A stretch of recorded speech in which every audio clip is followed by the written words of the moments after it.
Hello, everyone. Welcome to episode number 5 of the Green Effect podcast. This is part 2 of 2 with Dave Mota, Regional Sales Manager for the Mortgage Specialist in Greater Waterloo for RBC. I know everyone enjoyed part 1. Part 2, just as much fun. No surprise birthday cupcake showing up, but nonetheless, still a lot of fun listening to Dave's advice and journey. So in this episode, how does he keep himself sane with all these crazy people running around on his sales team? How does he communicate and manage his very successful relationships in the community and with different businesses, etc.? What's his market outlook? What does he see in the Waterloo region going forward? And his advice for anybody looking to get into banking, sales, or just sales in general. This episode, again, just as much fun as the first one, and let's get started with Dave on part 2. Welcome to the Green Effect podcast. Finance, life, business, and everything in between. And now, your host, Stephen Green.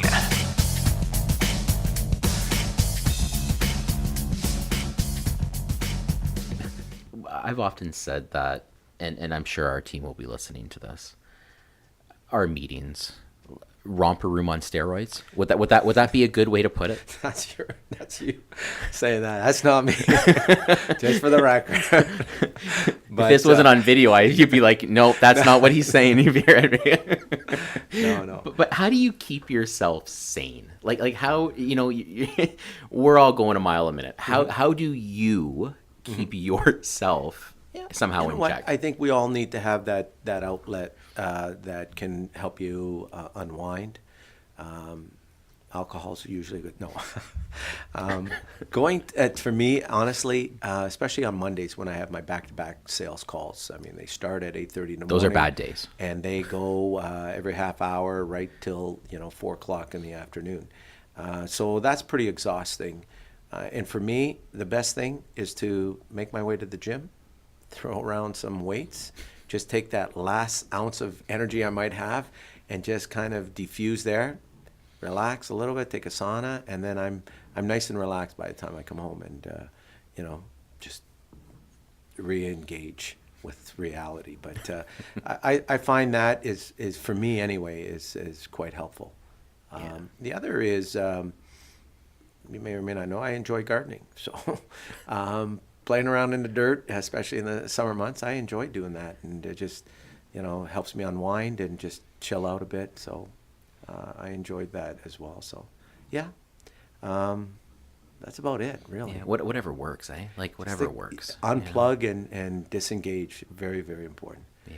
But this job, and I know, you just can't turn it off that easily. No, you can't. There's always something brewing, and we have to be ready to deal with it. Because if not, I mean, you're talking with especially individuals who are buying your home. I mean, this is a significant emotional event in their life. And if we look at it as a transaction and not that emotional element, then we're gonna mess up. Yeah, and sure. When we mess up, then we're having to deal with those issues that involve a lot of emotionally charged reaction to what we're trying to do. So yeah, true.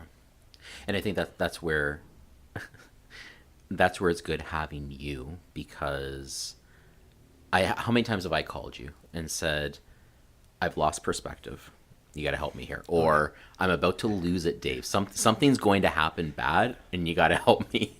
Yeah. And then you'll calmly try to explain, maybe we should do this instead. So I do recall when you do call, help me understand, Dave. I think, okay, you're being very polite here, so I know. Okay, now he's you're finding some challenges with something. Help me understand. So, and then it's usually followed by, you don't know what's coming after that, right? It's okay, we're gonna make this clean to start, and then that's it. Again, it's not a perfect world. We have issues. I can't let myself get bogged down to a particular situation, because there will be another one, and another one, and another one. So let's just figure this out. Let's move on. Let's try to get us to a solution as quickly as we possibly can. I'm not going to try to figure out why or why not. Yeah, if we can avoid it in the future, we will. But in the end, let's get this thing figured out and let's move on, because there's so many of those situations that take place. We push a lot of volume through, and I cannot afford to allow, the issues that come up in our world to bog me down and turn negative on me. Just, okay, it happened. I get it. I understand. Nobody ever wants problems to occur, but they do occur. Yeah. Just let's get beyond it and let's move forward. Same way when, we're trying to get a deal approved. I can get all upset with the manager of our escalation team, but why? I got to deal with him probably next week or the week after. So I'm not going to get frustrated. I'm not going to allow that to, consume me, because if that's the case, you lose focus on the other deals that you got to work on as well. So That's tough. That is so tough, and it's tough for us as the mortgage people, because we almost become emotionally invested, and we're dealing with the clients, and we're dealing with that side of the anger, and sometimes that it does spill over, and it's funny because I know the way I am, and then when I'm starting to help out some of the newer MSs, I hear myself almost talking like you, thinking, "Oh my God, that's scary." Did I just tell somebody don't worry until the moving truck is in the driveway? Did I actually just say that to somebody? Because I know you used to say that to me. Oh, yeah. Until the moving truck's in the driveway, don't worry. Right. So I now say that to them, and I think, oh my God, I'm like, no. So, and one other thing too is time, time element for some, and how you manage that will be different. For instance, when we're having to rush a particular file, for some, if a deal's closing in 2 days or 3 days, that's a rush. In my world, a rush will be, we got to get this deal approved today and funded today. That's a rush. And so again, being, obviously having to deal with all kinds of unique situations, putting it in perspective as well. Yeah. Like I can't afford to get upset with, this didn't work out the way it should have, because 90% of the time, 95% of the time, everything goes according to plan, or else we couldn't do what we do. But there will be those times and those deals that things don't happen. Okay, fine, I understand. Let's move forward. And where I can, in fairness, I take that ongoing nagging issue or process, and I share it with the right people so they can do what they need to do to help resolve and make our process a lot better. Yeah. But the last thing I'm going to do is allow that to consume my energy, if for lack of better words. I can't afford that. It's a tough skill. That is a tough skill to have, let me tell you, or to develop, we'll say. So the one thing that, there's a few things, but one of the things that the mortgage specialists look to you for, or recognize you for, is just how respected you are with business relationships in the community. What's your perspective? What's your secret, again, around developing some of these business relationships? Because some of them, some could be strained, some could be tough. Mm-hmm. We're talking lawyers, we're talking maybe real estate firms, we're talking, a realtor association, whatever the case may be. How do you stay so well respected like that? So again, I do believe in respect to your, your fellow employees, your organization. Just be respectful to anyone you deal with. Be honest with them. And over communicate. What I mean by that is, and I learned this from a builder years ago. And obviously he builds houses. We finance those homes, but. I don't know why we got talking this way, but I did ask him. I said, what do you do when you can't meet the deadline for closing, because, builders do get that. And he said, Dave, as soon as I know that, for instance, the kitchen is not going to be delivered, it's going to push my construction and I will call the client right then and there and let them know that we're not going to hit the closing date. There's a good probability it's not going to happen. So they can get their head around it and make alternative plans. Because ultimately, we all wanted the deal to close on that particular day, but sometimes it just doesn't happen that way, out of someone else's fault. But to hold off until the moving truck's in the driveway and then tell them, that's when you're going to run into problems. So, I remember that years ago, him telling me that, and I always thought, what, that makes a lot of sense. So the minute we know that we can't get a deal done, or we're having to still work on it, or it's being escalated, whatever the case may be, let your clients know. Tell them in advance. Keep them up to date. The best communication or the best feedback I get sometimes from clients is, this individual kept me informed throughout the entire process. Good or bad, if it's the answer they want or don't want, just let them know. And that's key, good or bad. Very important, Calling the client, Mr. and Mrs. Client, just letting you know, we didn't get our approval right away, but we're still working on it, here's what we're doing. It could take a little bit longer to get you back this final decision. I would rather be in front of it than being very reactive. Because when that happens, and I know people are hoping that things are still going to happen and it's still going to get done, and it doesn't, then that's when clients get very, very frustrated. Yeah. So respecting folks, being honest with them, being very transparent with them of what's going on has served me extremely well in the community, and with many, many of the centers of influence that we deal with. I just want to continue to do that. The other thing I will say is, you don't deepen a relationship by showing up once and thinking that, I'm here, here's my business card, call me. Relationships take years to develop. And, picking up the phone, connecting with your various people in the community from time to time is always a good thing. Never hurts. And it doesn't have to be always business related. It could be socially events coming up that you're participating in and you're getting involved with. I think is very important as well to deepening relationships. Yeah. And that's why it's called a relationship as opposed to meeting up with somebody, Yeah, right? There's a big difference there, right? Yeah. So, because I know I've been in those, especially when you start out, you're trying to figure out who your relationships are going to be with, right?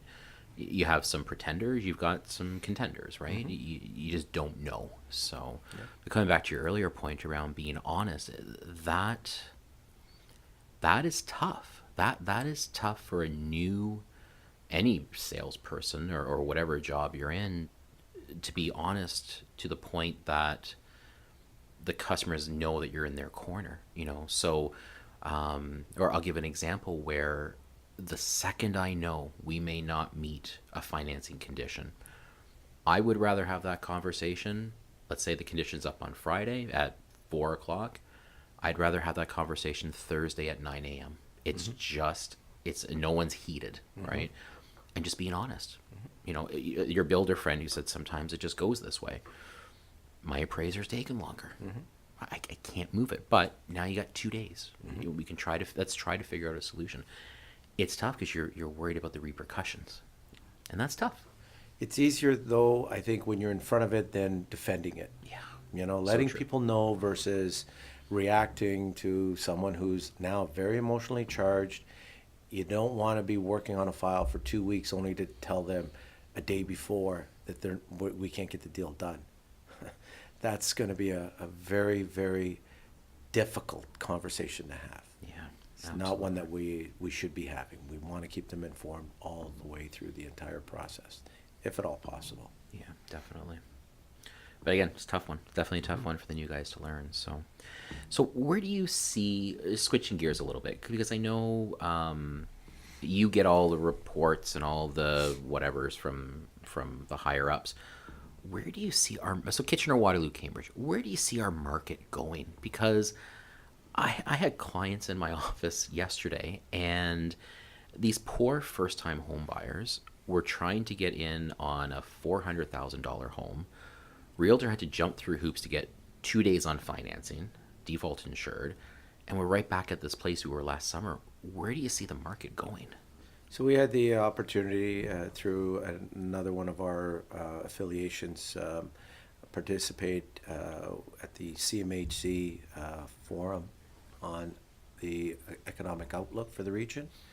And suffice it to say, this area will continue to do well just because of what we have to offer.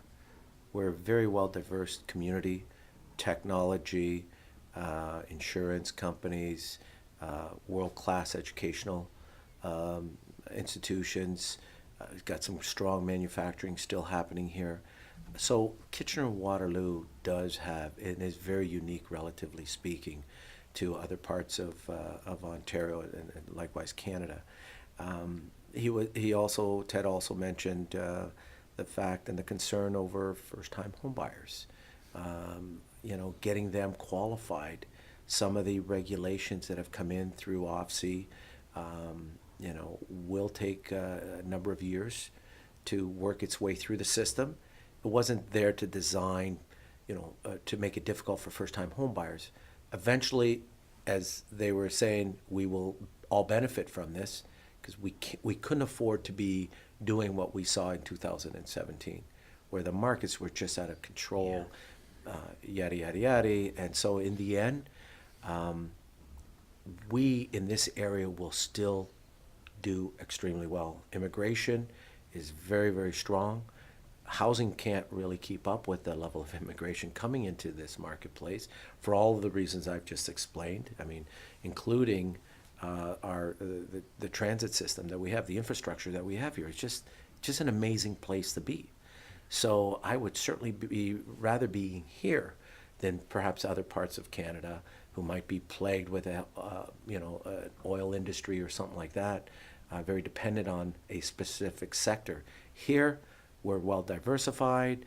We got great infrastructure, just a good quality of life all in all. So I think we will continue to benefit from good, maybe not to the same growth trajectory that we saw in 2017, but it will still be an upward trend in this area. So it's a good place to live. People want to live here. I'm a Toronto transplant. Mm-hmm. People want to live here. It's a nice community. It's you got everything you need, mm-hmm. right? And hopefully and not too far away from Toronto. Yeah. Or London. Yeah. Or Niagara. You're an hour from everything. Exactly. Yeah. Exactly. And someday we'll have an LRT. Some year we'll have an LRT. I'm sure it'll come sooner. One day. Yeah. Okay, so I had originally let you know I was going to ask you for your funniest business story. Now, I know you're a funny guy, but I also know you said, Steven, I can't, it can't be anything recorded. So no problem. I got something new for you, not a big deal. Give me one piece of advice. Someone who wants to get into being a mortgage person, not even with RBC, anywhere. What's the one piece of advice you'd give them if they were going to start tomorrow in 2018? So when I first meet with people, and we're in the advice giving business, there's two sides of the household balance sheet that we have to contend with. One is the investment, one is the credit side. So before we get into what's the best role in either of those, either that side of that household balance sheet, you just have to ask yourself, do I enjoy more providing the advice on investments or on the credit side? So first of all, you have to have a passion for credit. You have to have a passion to help people, with their home purchase. And I do find that many people who come into this role really like helping people secure their first home, because that's a dream come true for many Canadians, for sure. So I would definitely encourage them to get into a specific job that will allow them to learn the job of providing mortgage advice without having to do it right out of the gate on their own, 100% commission. Because it's not as simple as what many people think it is to give mortgage advice. You know, you need practice. You need to be taught how to do it. You need some experience in it. And I'm not saying you need to commit 5 years to a job before coming into this role, but you want to try to learn as much as you can about the job, about giving that mortgage advice as possible before coming into a 100% commissioned role. Because if you're not able to provide that advice, to close that deal, you're not getting paid. You don't get paid. You know, macaroni and cheese could be a very good friend of yours. Right. You know, and so you got to be mindful. If you can afford the milk. You got to be mindful. Yeah, you know, do I want to do this now, or do I want to take a slightly, you know, different route and then come back into this role where I can be successful?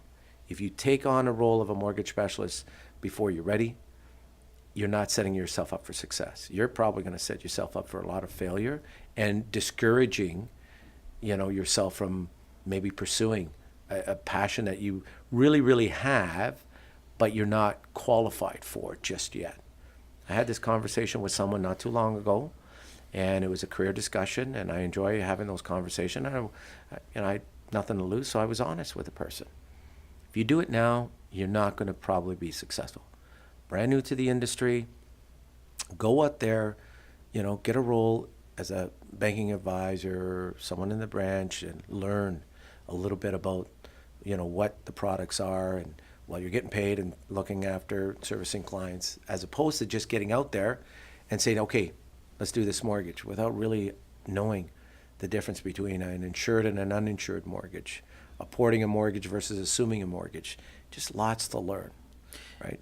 Not the product knowledge and some of that tribal knowledge we talked about earlier, that is what you need to know, that stuff. I think when you're dealing with real estate agents, you're dealing with lawyers, whatever the case may be, and I mean, you know how my business is right now, where it's very knowledge based. I have repeat clients and new clients that have been referred because they know, they've been told that, yeah, he knows this, and this. And I think you're right. When you first come on, if you don't get it, if you don't understand that, you know, you can do this, and this, it's going to hurt you. And I think referral sources will very quickly figure out that, hey, this guy doesn't know what he's talking about. Yeah. You know, clients figure it out, referral sources they can figure it out. sniff it away, right? So. They just, you know, what I sometimes hear, nice person, I just don't feel confident that they know what they're talking about.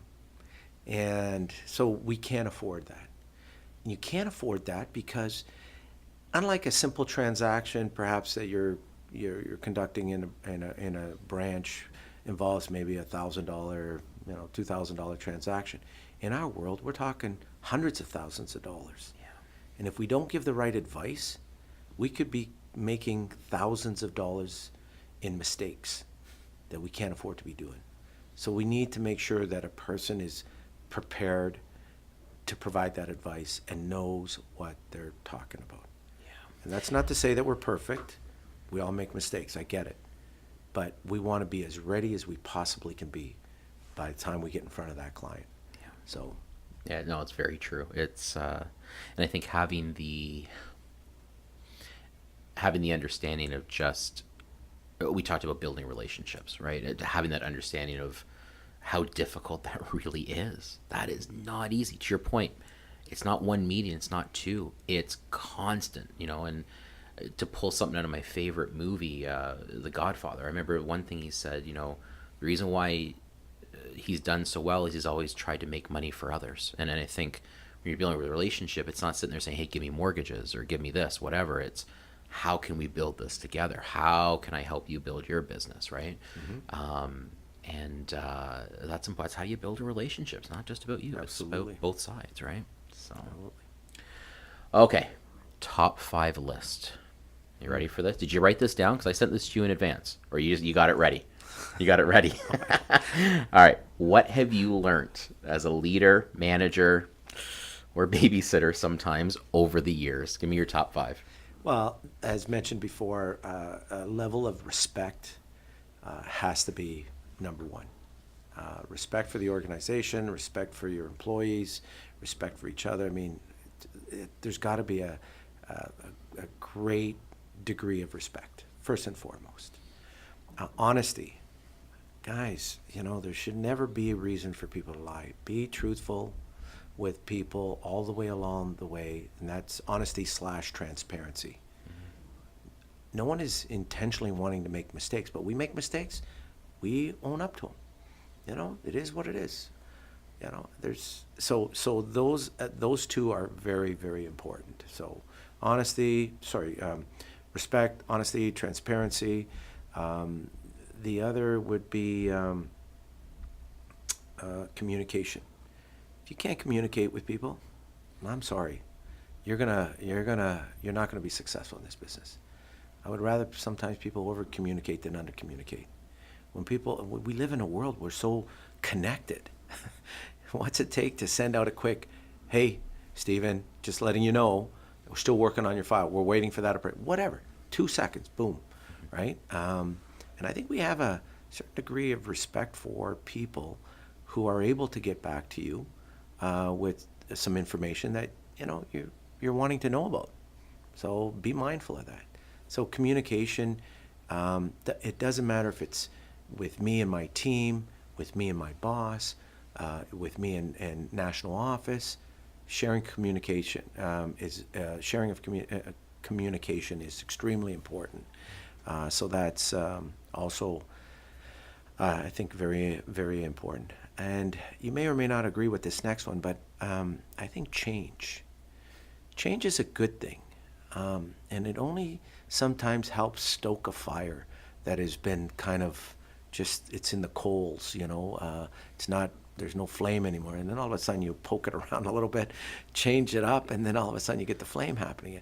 I think as much as we hear about, change is a disruption, it's a difficult thing. It can be difficult, but it also can be very rewarding, the way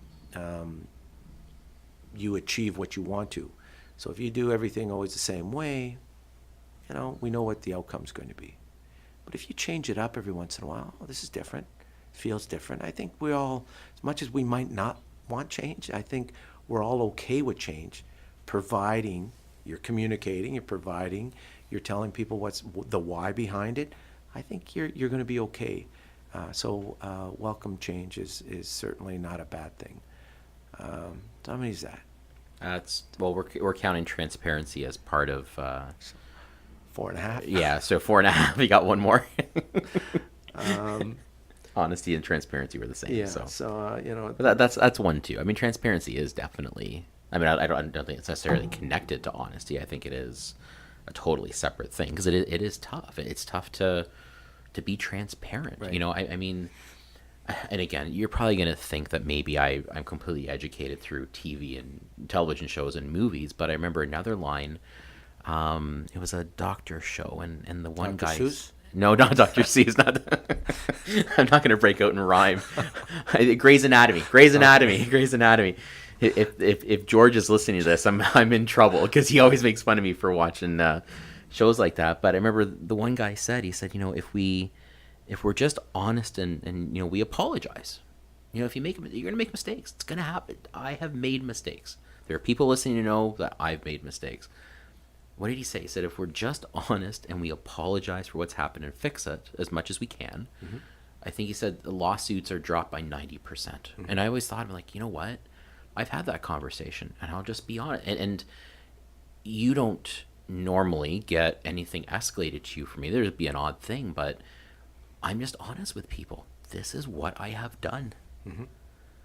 I need to work out a solution. Mm-hmm. I'll figure it out. It was a mistake, and being honest, being okay to fall on your sword, it's tough sometimes, right? Yeah. So, and I guess the final one too, Steve, I think integrity, is so important. In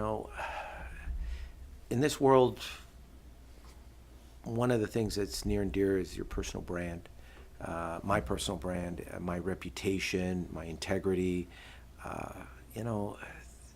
so many distractions out there, so many things that can hurt a person's reputation. So integrity is important, and being very aware of that. Hey, if somebody is saying something, or it's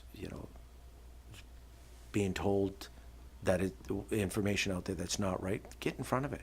Let people know, hey, listen, I hear, you might have some concerns, some issues about, let's sit down, let's talk about it. So I think integrity is probably the other thing I think is very important in our business. Not to be, and for what it stands for, and all it stands for, is very important to maintaining positive personal brand about yourself. People want to know that when they deal with you, Steve, they know what they're dealing with. It's everything. If we've kept those other 3 or 4 things above intact, they know who they're dealing with. Yeah. It's so important. And it's top of the list, actually. Now that you say it, I think it's top of the list. Yeah. I think you can. I'll say it this way: it's. Do people necessarily come to you for the company you work for? Probably not. Even like the situations where I've apologized for a mistake, they come back to me again, because it's almost like they know what they're getting. There is the integrity, right? They appreciate the honesty, the transparency, the communication.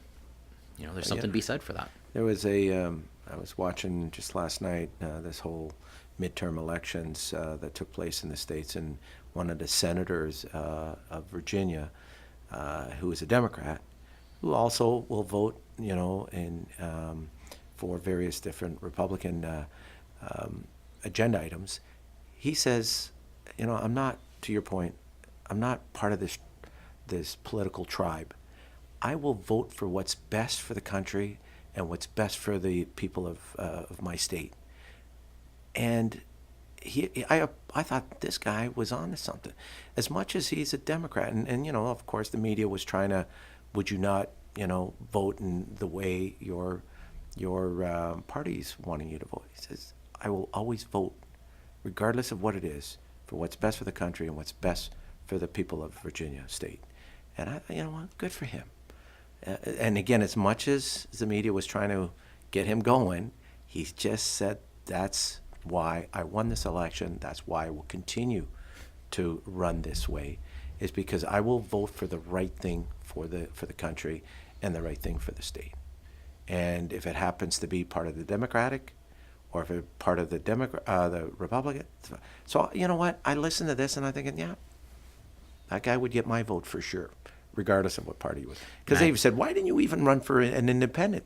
He says, no, because my beliefs are with the Democratic party, but I will vote for the right thing all the time.